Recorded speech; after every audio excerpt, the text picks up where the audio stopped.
इस टॉपिक के अंदर हम पढ़ेंगे उन फैक्टर्स को जो रेट ऑफ ट्रांसपिरेशन को इफेक्ट करते हैं।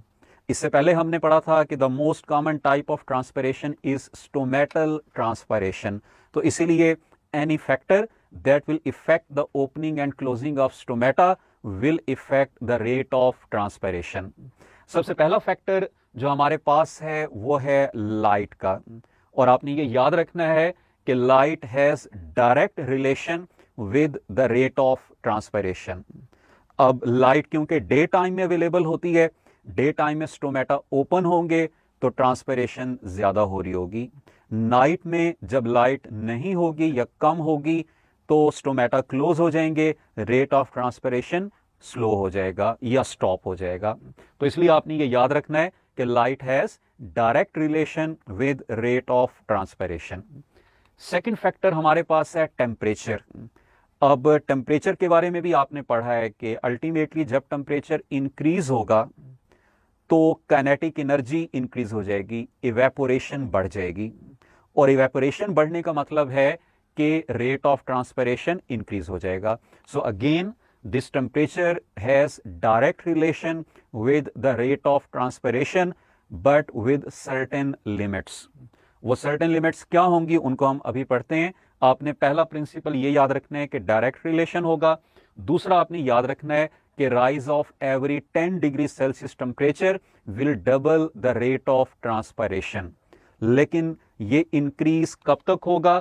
जब तक टेम्परेचर 40 डिग्री सेल्सियस तक पहुंचता है। 40 से 45 डिग्री सेल्सियस टेम्परेचर के दरमियान स्टोमेटा क्लोज हो जाएंगे और ट्रांसपिरेशन स्टॉप हो जाएगी।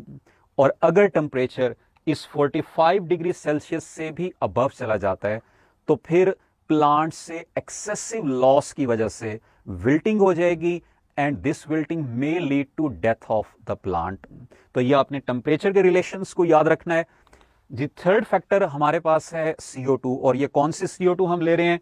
That is the intracellular CO2, यानी जो प्लांट के अंदर प्रेजेंट है, प्लांट सेल के अंदर या एयर स्पेसेस में।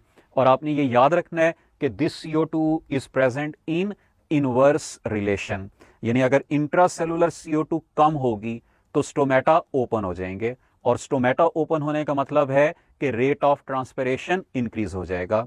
तो CO2 कम होने से स्टोमेटा ओपन हुए, और स्टोमेटा ओपन होने से रेट ऑफ ट्रांसपिरेशन बढ़ जाएगा। फोर्थ फैक्टर जो हमारे पास मौजूद है that is humidity and vapour pressure. अब ह्यूमिडिटी हम किसको कहते हैं? Concentration of water vapours in the atmosphere. अब यहां पर भी आपने याद रखना है कि it will be present in inverse relation. अब वो इनवर्स रिलेशन कैसे है कि ये जो वाटर वेपर्स लीफ से बाहर आते हैं they come out through the process of diffusion. तो अगर बाहर वाटर वेपर्स की कंसंट्रेशन ऑलरेडी ज्यादा है तो ये रेट ऑफ डिफ्यूजन डिक्रीज हो जाएगा। तो वाटर वेपर्स की कंसंट्रेशन ज्यादा होने का मतलब है कि air will be humid, humidity ज्यादा होगी। So higher humidity will decrease the rate of transpiration. इसी तरह से नेक्स्ट हमारे पास फैक्टर है विंड का। विंड हम किसको कहते हैं? Air that is in motion या moving air is called as wind. अब यहां पर भी आपने एक चीज याद रखनी है कि it is also present in direct relation. वो डायरेक्ट रिलेशन कैसे बनता है कि हमारे पास उसी तरह से लीफ में स्टोमेटा, यहां से जो वाटर वेपर्स बाहर आते हैं ये इन स्टोमेटा के अराउंड एक्यूमुलेट होना शुरू हो जाते हैं। तो अगर ये एक्यूमुलेट होंगे तो अल्टीमेटली कंसंट्रेशन ग्रेडियंट डिक्रीज हो जाएगा, जिससे रेट ऑफ ट्रांसपिरेशन इफेक्ट होगी।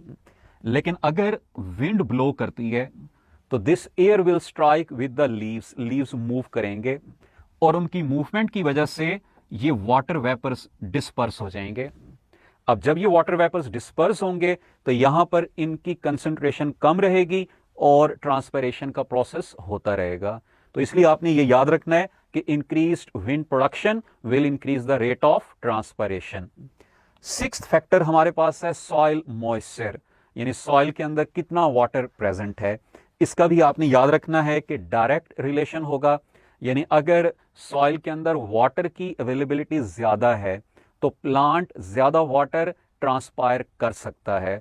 अगर वाटर की अवेलेबिलिटी कम होगी तो फिर प्लांट कम वाटर ट्रांसपायर करेगा और ज्यादा वाटर को कंजर्व करेगा। सो ये डिफरेंट फैक्टर्स हैं जो आपने याद रखने हैं which effect the rate of transpiration.